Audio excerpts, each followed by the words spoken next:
কৃষ্ণ বন্ধুরা, রাধে রাধে।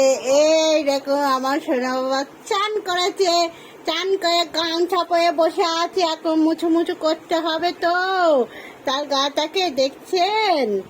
হরে কৃষ্ণ বন্ধুরা, আজ সকালে এই যে গোপাল মাধব রাধে মা একদম চান ঠান করে কিন্তু বসে গেছে। এই দেখুন আমার সোনা মাকে দেখতেই পাচ্ছেন, রাধে সোনা, গোপু সোনা আর মাধব সোনা।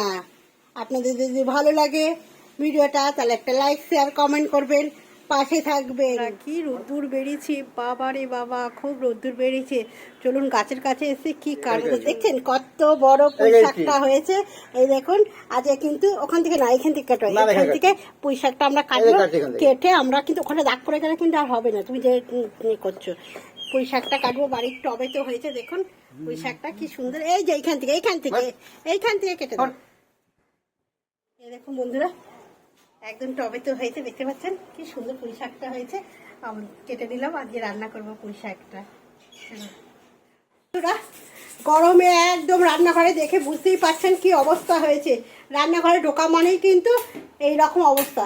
তা চলুন বন্ধুরা, দুপুরে কি রান্না করলাম আপনাদের সঙ্গে শেয়ার করে নিই, লাল লাল করে একদম। অনেকদিন পর খাচ্ছি, দেখতেই পাচ্ছেন একদম কষা কষা। বলুন তো এইটা কি রান্না করেছি বন্ধুরা, দারুণ কিন্তু, খেতেও দারুণ লাগে। আর এটা করেছি নারকেল দিয়ে, কিন্তু পুরোটা দারুণ লাগে খেতে। এই দেখুন মুখের মধ্যে একটুখানি প্যাক করে বসে আছি।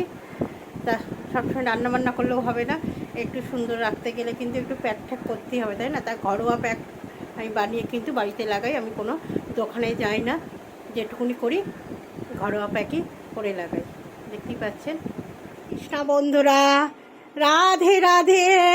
এই দেখুন মাধব সোনা, গোপাল সোনা, রাধে মা সাই সাজুগুজু করে একদম সুন্দর করে একদম বসে আছে।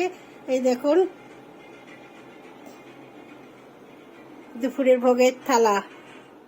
সন্ধ্যা বন্ধুরা, ঘুম থেকে উঠে কিন্তু এক গ্লাস এরকম ঠান্ডা থাকলে কিন্তু মনটা একদম ভরে যায়, তাই না? গরমকালে দারুণ দারুণ লাগে কিন্তু। আমার এই ফ্যানটাটা খেতে কিন্তু খুব ভালো লাগে। এই দেখুন বোতল নিয়ে বসে গেছি, দেখতে পাচ্ছেন ফ্যানটার। সন্ধ্যা বন্ধুরা, এই যে সন্ধ্যায় রান্না হচ্ছে চাউমিন। চাউমিনটা রান্না হচ্ছে দেখুন, গাজর দিয়ে, সোয়াবিন দিয়ে, সব কিছু দিয়ে চাউমিন রান্না হচ্ছে।